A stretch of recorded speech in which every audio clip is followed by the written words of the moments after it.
If it's going to take me, it's going to take me, she tells her son. He's worried and trying to talk some sense into her. Mom, you need to stay inside and practice social distancing like they're saying.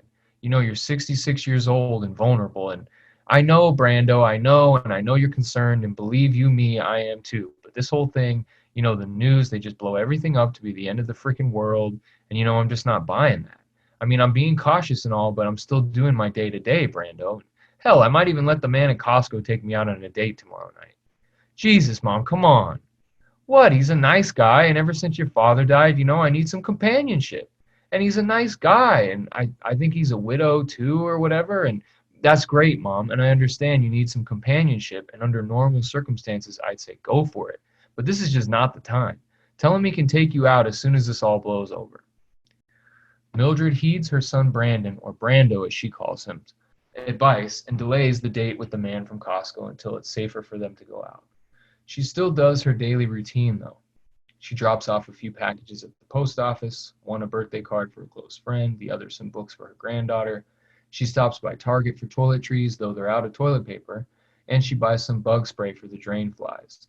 She also swings by the deli close to the house to get some fresh baked bread and lunch meat. As she pulls into her apartment complex, she's happy that the two cars that park on each side of her parking spot, number 238, actually left her some room today. Most of the time it's a tight squeeze, and she regularly taps the car parked on the driver's side with her door. Today she's able to slide out smoothly, though. As she walks up the staircase, she passes by her neighbor, a younger gentleman. "How you doing, Mill?" he says. "Oh, I'm just finishing up the daily rounds. How are you?" "Is that from Dirk's Deli? That place is such a gem. I love their food." "Yeah, I stop in at least once a week. They got the best honey-cured ham in town. And I'm actually going to be fixing supper here shortly, and I'd offer you some, but it looks like you're on your way out." "Very sweet of you, Mill, but yes, I am heading out, taking a friend out for ice cream." "Ah, lucky lady. I had a date tonight too, but my son convinced me to shrug it off until after this virus settles down." "Yeah, I know, it's crazy, right? All the stuff they're saying. I guess it's really bad in China." "Well, yeah, and Italy too now is getting bad, and they're saying it's probably only a matter of time before it hits here." "Yeah, I mean, fingers crossed it doesn't get too bad over here. We had a guy at work get real sick, and he was pretty bad, but he's doing better now, but they couldn't get a test, so we don't really know what he had, if it was that or if it was something else." "Yeah, that's what I've heard. The testing situation, you can only get one if you've traveled recently or been in contact with someone who's tested positive. Otherwise, you're SOL." "Yeah, that's what I heard too, but let's hope we don't have to worry about that, right, Mill?" "You ain't kidding." "All right, Mill. Well, you have a good evening, and I'll be seeing you." "Same to you. Enjoy your desserts. Be safe out there." "Will do," he says. After she eats dinner, she clicks on the television for the evening news. She turns it off midway through because it's mostly about the virus, which she's heard enough about. She reads for an hour and sips her chamomile tea. As she nestles into bed, she wonders about the virus. Is it really that big of a deal? Could I get it? I shouldn't have went on that. I should have went on that damn date. The thoughts swirl by until she's soft asleep. The next morning, she wakes up at her usual time, 6:30 a.m. She's been retired almost a year, but she still wakes up as if she were working. As she gets the coffee started, she notices her throat has a slight tickle. She swallows a few times to be sure. Shit, she thinks to herself, but she quickly moves on. It could be anything, she says out loud. Later in the day, she's feeling good. She decides to take her usual walk through the neighborhood, around the park, and down the boulevard back home. It's close to 4 Mile Loop that she used to run a couple times a week, but after a knee surgery a few years ago, walking is much nicer now. It's cold outside, but nothing she isn't used to. The walk's very nice, and she's glad she went. Into the night, though, before bed, she feels her throat, a bit sore again. She gurgles with some warm water with honey in it and then tucks in. Again, her thoughts bounce around. Why is my throat sore? Am I getting sick? What if it is this virus? No, I'm fine. I'm healthy as I've ever been. The next morning, she wakes up usual time. Right away, she feels her throat. Sore. Definitely sore. She lays there for a few moments. Shit, she says to herself. I shouldn't have went on that walk. She gets up to start the day, After her cup of coffee, she notices her throat feels a little better, but she's feeling a little fatigued. Probably just in my head, she says to herself. 2 days later, and Mildred is driving herself to the doctor. She's been coughing like crazy, and today her fever went up to 102. She's been with this doctor for years, so everyone in the office knows her. Right away, the receptionist, already wearing a mask over her mouth and gloves over her hands, greets Mildred warmly and gives her a mask to wear while she waits. As she waits, she watches the television on in the office. It's an action film from the 90s she's seen before, but she can't remember the name. She's just relieved it's not the news. She doesn't sit for long before the nurse calls her back. Come on back, Mildred, let's get you in a room. Coughing, she makes her way into a room. 102.3, that's pretty high. You said this just started today? Coughing, Mildred replies, Yeah, the fever just started today, but the cough yesterday. Coughing some more, the cough is real bad today. Yeah, I can tell the cough is pretty bad. Have you taken anything for it? Just some cough drops, and I've been gurgling with warm water and honey. Okay, that's good. I'm going to get the doctor in here. Just sit tight for a moment. Usually it feels like it takes a long time for the doctor to come in, but not today. He comes in quickly. Mildred, how are you doing? I could hear that cough from down the hall. It doesn't sound fun, he says through his face mask. Hey, Doc, no, it's certainly not fun, she coughs, but I've had plenty of coughs before. Yeah, I know you're a very resilient lady and very healthy. Yeah, Doc, I'm still doing my 4-mile walks at least a couple times a week. That's good. This fever does have me concerned, though. Let me listen to your lungs. He places the stethoscope on her chest, and she watches his facial expressions carefully. His forehead wrinkles slightly as he moves the stethoscope around to her back. He looks at her and asks, How has your breathing been? I'm hearing some wheezing in your lungs, and your breath seems slightly shallow. She had noticed it, but had kept herself distracted from it until now. Yeah, I've been feeling some shortness of breath, and my chest is a little tight, she coughs. You don't think it's the virus, do you? Well, you certainly have the symptoms, but the only way we'll know for sure is with a test, which unfortunately we don't have here yet, he says as he writes down notes on her paperwork. So the news has been getting some things right, she says with a cough.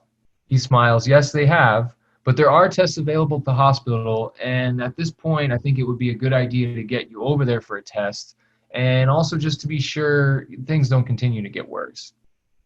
Shit, I was hoping that wouldn't be the case. Those damn hospitals, they spread more sickness than they cure, and I just hate going to them. I understand that completely, but I can assure you that they're taking this very seriously, and you'll be in very good hands over there. I actually did my residency there years ago, and it's one of the best hospitals in town with a great crew. If you say so, she coughs. Less than an hour later, she's in the hospital gown, laying in a bed with an IV in her arm. They've swabbed her nose and told her they will have the results back in less than 24 hours. This is the first time she's been alone since her arrival, and she gazes up at the hospital ceiling. She looks around at the room. It's cold and sterile, but she feels okay. Whatever the doc gave her for her cough seems to be helping, and her chest feels better after the breathing treatment. She's annoyed she's here, but she's also feeling a bit relieved. She texts Brandon to let him know she was on her way to the doctor, but she hadn't been able to respond since. She looks at her phone. There's multiple texts from him. The first one reads, Okay, good, I'm glad you're going. Call me when you leave and let me know what he says. The next one from about an hour after that. How's it going over there? And about 15 minutes from now. Mom, you're freaking me out a little bit. Can you give me a call? She calls and he answers on the second ring. Finally, Mom, what's going on? What did the doc say? Coughing, she replies, Well, he sent me to the hospital, so I'm here now, but what? Oh my God, Mom, so you have the virus then? Should I get down there right now? I have the symptoms, so they ran the test, and I should know within 24 hours, they said, but no, you should not come down here. I'm okay, Brando, and I don't even think they would let you in if you were here. Oh God, Mom, this is so terrible. I'm so sorry. Damn, like, how are you feeling? You know, it's good that you're there though, and not back at home, because this thing can go quick. And I mean, I don't know. I should just get a flight. I'm going to get a flight out soon. Yeah, I mean, I do hate these damn hospitals, but so far they've been really good, and I feel good about it. But no, you shouldn't come down here. I I know that you can get a flight, and I heard the airline tickets are actually pretty cheap, but no, you shouldn't come down here." Glad to hear his mom laugh a little, his tone lightens. "Yeah, I've heard that too, Mom, and you're probably right. They won't let me in anyway, and I should stay with Marisa and the kids. And yeah, exactly, Brando. I don't want you to get this thing, and you just need to stay put, and I'm gonna be fine." They go on and chat for about half an hour, and the conversation shifts from the delayed date with the Costco guy to the kids' school being closed, and it ends with Mildred irritated that her daughter, Brandon's younger sister, hasn't called in a couple days. An hour after they hang up, she does call. Later that night, she has a hard time sleeping. Her cough keeps waking her up, and she feels very hot. The nurses tend to her regularly, though, and she's comforted by that. She wakes up in the morning still feeling very hot, and right away she feels her shallow breath. "Shit," she says to herself. "Is this thing really going to take me down? I've got strong lungs. I'll be okay. They're taking good care of me here. But this is awful. I just hope it doesn't get worse," she thinks to herself. A few hours later, the doctor comes in and tells her she has tested positive. She has the virus. "Shit," she says to the doctor, muffled through her mask. Even though she has all the symptoms, she was still hanging on to the notion that it was the flu or something else, since the flu's still going around. Knowing she has it leaves her feeling more distraught and worried than she imagined it would. She's been through a lot in her life, and she's always been strong, but this was shaking her up now. And her chest felt tighter, and she could feel her breaths becoming weaker. An hour later, the doc came back in and told her if her lungs get any weaker, they were probably going to have to put her on a ventilator. "I wish my son was here," she says to herself as her eyes well up. "But I'm not dying," she says out loud, but she's astonished at how weak her voice has become. She starts to cry. Tears are streaming down her face. "I don't want to die in here all alone," she thinks to herself. "In this awful place, in this shitty hospital bed." The tears run down her face for some time, and then she collects herself enough so that when the nurse comes in, she can't tell that Mildred had been crying. After the nurse leaves, she lays there angry, anxious, lonely, and afraid. The room has been fairly quiet, but suddenly her ears tune in to a buzzing sound. At first, she thinks it's coming from one of the machines or something. She looks around and it stops. And then it starts again and it stops again. And all of a sudden it gets louder, and she recognizes the sound right as she makes eye contact with the culprit. "Great, there's goddamn flies in here now," she says to herself. "How does this even happen? This place is supposed to be clean and sanitary, and there's bugs in here?" She recalls the drain flies that she's been battling at her apartment. "Those suckers are going to outlive me," she says to herself with a bit of a smile, but quickly turns to despair. The fly then lands on her face, and instinctively she goes to shush it away, and then she realizes how weak she is. She can barely get her hand up to her face. The fly darts off well before this, but quickly lands back on her forehead. Annoyed, she motions toward her face again, and it buzzes off, only to return a few moments later. She reaches for the call button for the nurse. The nurse comes in and she explains the situation, but the fly is nowhere to be found. "I guess it got the hint," she tells the nurse before she leaves. Lying there, she closes her eyes to try to get some sleep. As it gets closer to evening, she's feeling worse, and the fear of death is really gripping her more and more. She starts to cry again, and she thinks about her kids and her grandkids. She knows she's dying alone, and it hurts. And then the buzzing sound comes back. It lands on her shoulder first, then her forehead. Her tears pause for a moment. "Oh God, not this again. Can I just die in peace?" she thinks. And the fly continues to buzz around her. She reaches for the call button again, but this time she hesitates. "I kind of like flies," she thinks.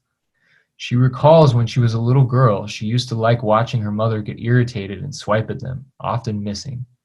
If her mother did manage to kill one, she would often feel bad. Sometimes she would try to catch them between her cuffed hands to let them go outside.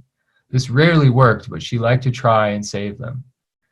She realized that part of her was still there, and she started to appreciate the fly.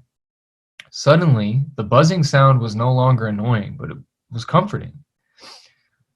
and landing on her face and shoulders, she liked it.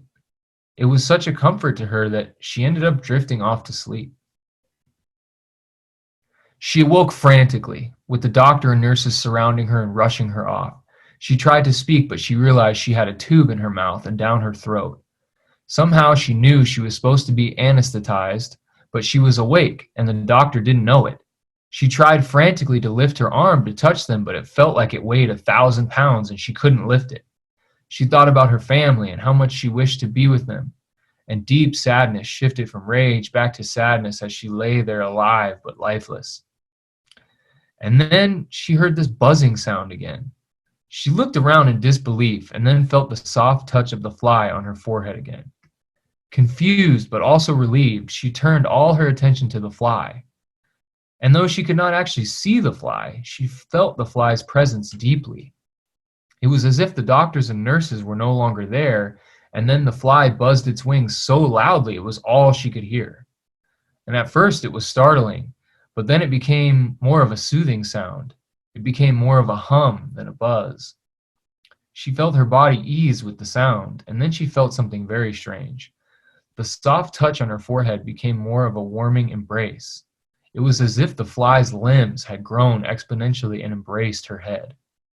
And she could just feel love, deep love emanating from this fly into her.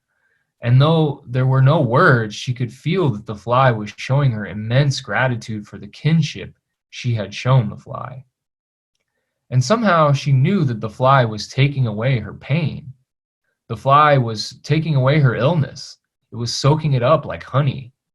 She could feel the viral energy being pulled through her forehead into the fly, and the humming sound grew louder and louder and louder until her body was entirely engulfed in it.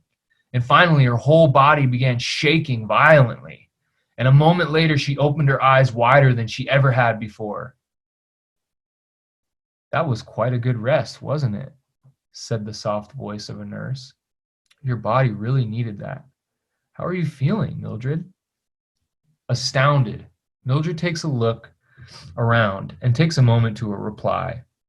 I feel pretty good considering your fever has dropped quite a bit, 100.7, so that's good."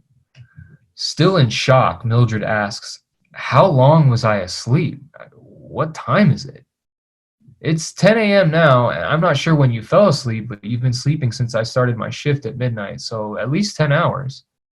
The nurse brings Mildred in something to eat. She hasn't eaten much in days, but she has a little bit of an appetite, so she takes a bite from an apple. As she chews, she notices that she has yet to cough. She also notices her chest feels a bit lighter and she's breathing easier. "Your phone rang and pinged multiple times this morning. I was surprised it didn't wake you, but I turned it to vibrate for you, and I hope that's okay," the nurse says with a smile. "Oh, of course, yeah, that's fine. I'm sure it's my son. He's been worried sick."